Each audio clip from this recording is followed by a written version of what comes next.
Bismillahirrahmanirrahim. Respected parents and dear students, Assalamu alaikum. I am Muhammad Asghar. I am speaking at the platform of Elysium School and College lodhra. प्यारे बच्चों, जैसा आप जानते हो हमारे मुल्क में एक वबा आई हुई है, कोरोना वायरस, जो कि बहुत ही तकलीफ़देह बीमारी है और इससे बहुत से लोग मर रहे हैं। और आप अपनी हिफाजत के लिए अपने आप को घरों में आइसोलेट कर लो ताकि आप इस बीमारी से बच सको। प्यारे बच्चों, एजुकेशन क्राइसिस की वजह से हमने एलीजियम स्कूल में ऑनलाइन सिस्टम शुरू किया है। ऑनलाइन सिस्टम के ज़रिए हम आपको लेक्चर डिलीवर करेंगे, आप घर बैठे अपने लेक्चर सुन सकोगे और इंशाअल्लाह चंद दिनों के बाद ऑनलाइन टेस्ट सिस्टम भी शुरू कर दिया जाएगा, जिससे आप मुस्तफ़ीद हो सकते हैं। आप ज़्यादा से ज़्यादा टाइम अपनी स्टडी में लगाइएगा और घर में एक प्लानिंग कर लें। उस प्लानिंग के तहत आप तमाम सब्जेक्ट ऑनलाइन सिस्टम से सुन सकेंगे, देख सकेंगे और उसके बाद वो हिस्सा अपना तैयार कर लेना। तैयार करने के बाद इंशाअल्लाह हम आपसे एक हफ़्ते के बाद टेस्ट भी लेंगे। तो प्री फर्स्ट ईयर क्लास के लिए आज मैं पहला लेक्चर डिलीवर करूँगा। तो बच्चों, अल्लाह ताला हमारे इल्म में इजाफ़ा फरमाए।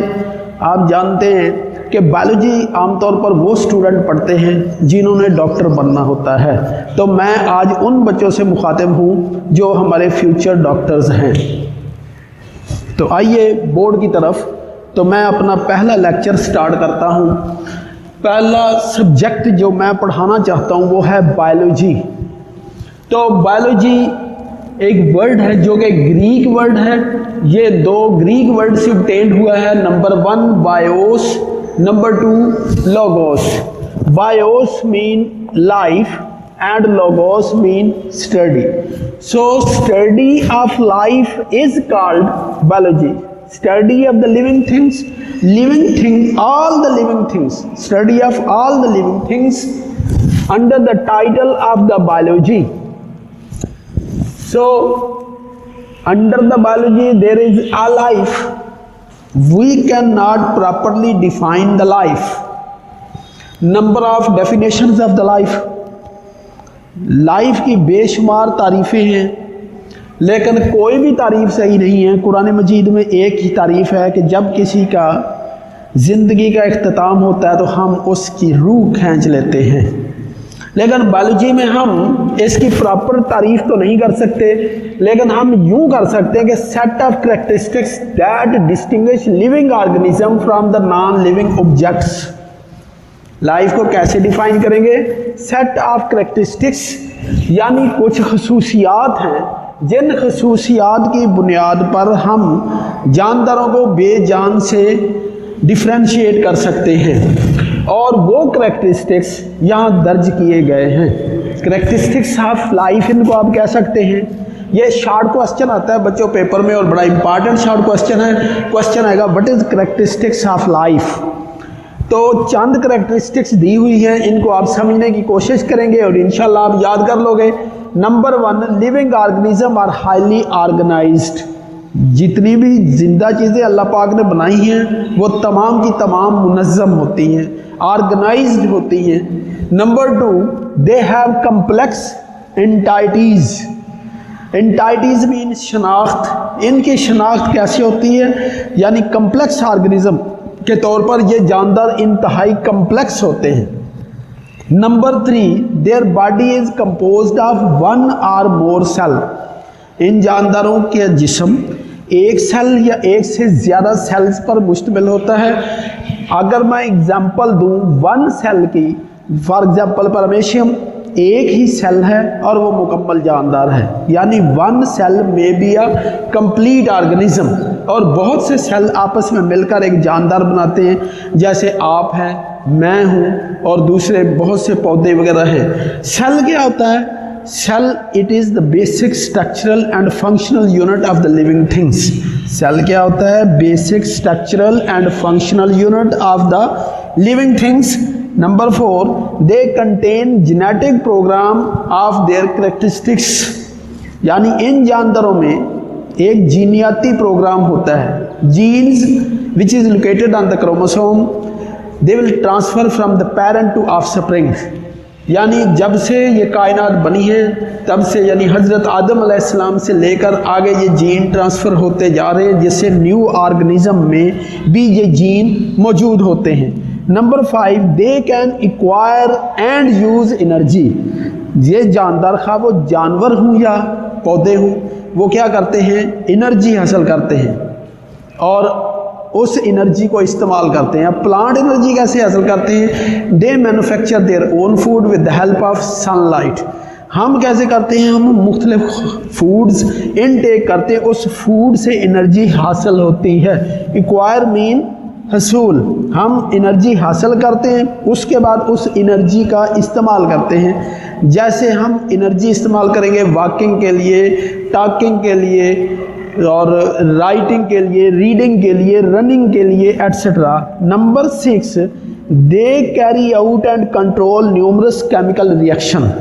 तमाम जिंदा जानदारों में मुख्तलिफ केमिकल रिएक्शन हर वक्त हो रहे होते हैं। जैसे जानदारों में फोटोसिंथेसिस होती है, रेस्पिरेशन वगैरह होती है, या माइटोकॉन्ड्रिया के अंदर एनर्जी प्रोड्यूस होती है वगैरह वगैरह। Number 7, they can grow in size. जितने भी जानदार होते हैं लिविंग ऑर्गेनिज्म, उनका साइज बढ़ता है, और जो बेजान चीज़ होती है वो जितने साइज़ की होती है उसी साइज़ की रहती है, उसका साइज़ कभी ग्रो नहीं करता। Number 8, they maintain constant internal environment. इन जानदारों का जो इंटरनल इन्वायरमेंट होता है वो हमेशा कांस्टेंट होता है, वो चेंज नहीं होता। अगर वो चेंज होता है तो किसी न किसी बीमारी की वजह से हो सकता है। फॉर एग्जांपल, हमारा बॉडी टेम्परेचर है 37 डिग्री सेंटीग्रेड, अगर वो इससे बढ़ जाता है तो हमें बुखार हो जाएगा या कोई और प्रॉब्लम होगा। इसी तरीके से number 9, they produce offspring similar to themselves. जितने भी जिंदा जानदार होंगे वो अपने जैसे बच्चे पैदा करने की सलाहियत रखते हैं। बच्चों, आपने रोज़मर्रा ज़िंदगी में देखा होगा कि अगर हम कॉटन सीड काश्त करेंगे तो उससे कॉटन प्लांट प्रोड्यूस होगा। इसी तरह अगर मैंगो सीड काश्त करेंगे तो मैंगोज उससे प्रोड्यूस होंगे। इसी तरह तमाम जानदार अपने जैसे बच्चे पैदा करने की सलाहियत रखते हैं। They respond to changes in their environment. इनमें ये सलाहियत होती है कि इन्वायरमेंट के ख़िलाफ़ ये अपना रिस्पॉन्स शो करते हैं। फॉर एग्ज़ाम्पल, सर्दियों में हम गर्म कपड़े पहनते हैं और गर्मियों में हम बारीक कपड़े पहनते हैं। हम क्यों ऐसा करते हैं कि हमारे इस जिस्म के अंदर अल्लाह ताला ने एक बायोलॉजिकल क्लॉक सेट किया है, जिसकी वजह से हमें पता चल जाता है कि मौसम गर्मी का है या सर्दी का है, उसके मुताबिक हम रद्द अमल शो करते हैं। Branches of the biology, but today we study only few branches, which is the most important branches. Number 1, ecology. Ecology means study of the relationship of the organism with their environment. क्या मतलब हुआ? Ecology में क्या होता है, living thing का अपने environment के साथ ताल्लुक। इसमें बच्चों दो चीज़ें आती हैं कि relationship of the living thing with living thing and relation of the living thing with non living thing. यानी हमारा जिंदा जानदारों के साथ भी ताल्लुक़ है, जैसे हम अंडे खाते हैं, जानदारों का गोश्त खाते हैं, और हमारा नॉन लिविंग थिंग के साथ भी ताल्लुक़ है, जैसे हम ऑक्सीजन इनटेक करते हैं, प्लांट कार्बन डाइऑक्साइड इनटेक करते हैं। तो इस तरह जानदारों का बेजान के साथ और ज़िंदा जानदारों के साथ ताल्लुक़ को हम कहते हैं इकोलॉजी। तो इसको हम डिफ़ाइन करेंगे, study of the relationship of the living thing with living thing and with non living thing. यह study of the living thing with their environment is called, study of the relationship of the living thing with their environment is called ecology. Number 2, embryology. Embryology क्या होती है? Study of the development of embryo, study of the development of embryo till it is hatched और born. यानी sperm और egg के मिलने से जब जाइगोट बन जाता है, जाइगोट डिवेल्प होना शुरू हो जाता है, और वो डिवेल्प होते होते उससे एम्ब्रियो बनता है। अगर वो अंडे से निकलेगा तो हम कहेंगे हैच्ड, अगर उसकी बर्थ होगी तो हम कहेंगे बोर्न। तो एम्ब्रियोलॉजी क्या हुई? Study of the development of the embryo, यानी development of the embryo from the zygote till it is hatched or born. अब व्हाट इज एम्ब्रियो? एम्ब्रियो हम किसको कहेंगे? It is developmental stages of an organism from fertilised egg till it is hatched or born. Embryo क्या होता है? यानी fertilised egg की development से स्टेप वाइज मरूला बनेगा, गैस्टूला बनेगा और उसके बाद एक कंप्लीट जानदार बन जाएगा। ये फर्टिलाइज्ड एग से लेकर मुकम्मल जानदार बनने तक जो डेवलपमेंटल स्टेजेस हैं, उन तमाम स्टेजेस से गुजरकर क्या बनता है? एम्ब्रियो। इसके बाद बच्चों हम पढ़ते हैं physiology. Physiology, logy mean study, physio mean function. So study of the function of different parts of an organism, study of the different functions of the organism. For example, हमारा स्टमक खुराक को digest करता है, हमारे lungs सांस लेने के लिए इस्तेमाल होते हैं। इसी तरह जिस्म के मुख्तलिफ हिस्से मुख्तलिफ काम करते हैं। तो फंक्शन की स्टडी को हम कहते हैं physiology, study of the function of different parts of an organism. Morphology, next branch is the morphology. Morph mean form and structure. Morph mean form and structure. Logy mean study. So study of form and structure. Study of form and structure, which is also known as external morphology. Number 2, anatomy. Anatomy क्या होती है? Study of the internal structure और internal organ, body के अंदर के हिस्सों की study क्या कहलाती है? एनाटॉमी। फॉर एग्जांपल, अगर हम चेक करना चाहें कि किसी जानदार का स्टोमक कैसे काम करता है, उस जानदार को डाइसेक्ट करेंगे, डाइसेक्शन के बाद उसके स्टोमक का काम देखेंगे वो कैसे काम करता है। जिस तरह हार्ट की सर्जरी है, इसी तरह अगर हम बोन की स्टडी करेंगे, चूँकि बोन बॉडी के अंदर होती है तो उनको हम कहते हैं एनाटॉमी। तो एनाटॉमी क्या है? Study of the internal structure of the organism. Next branch histology. प्यारे बच्चों, हिस्ट का मतलब होता है tissue. Hist mean tissue. So study of the tissue is called histology. Study of the tissues is called histology. Tissues क्या होता है? What is a tissue? Group of cells which perform similar function. Group of cells which perform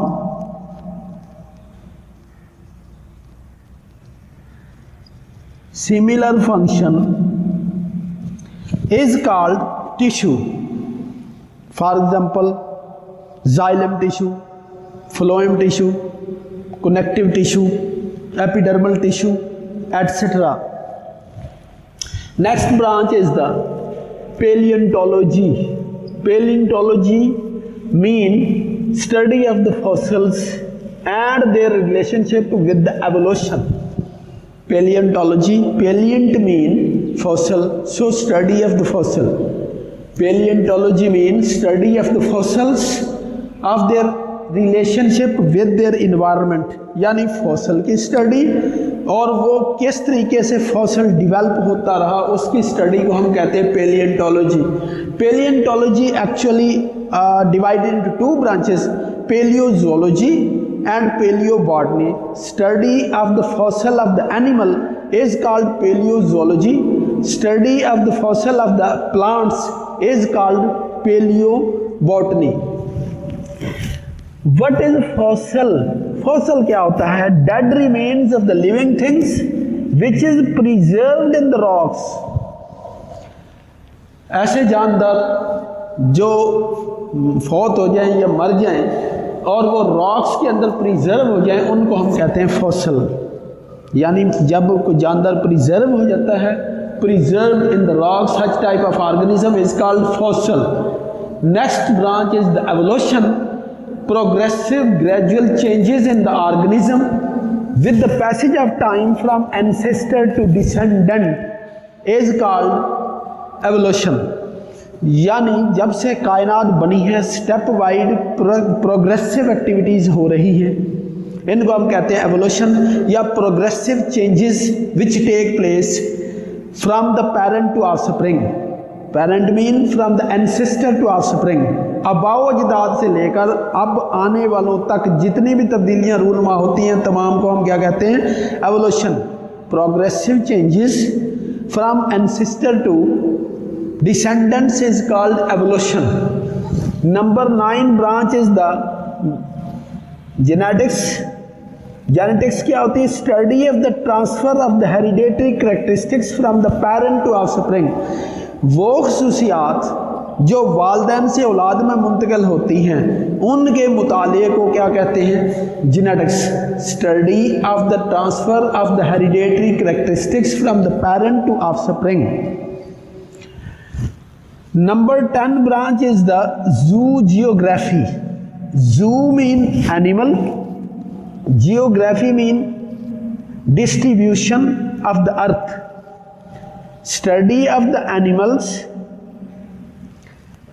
on the geographical region या study of the distribution of the animal in different region on the earth।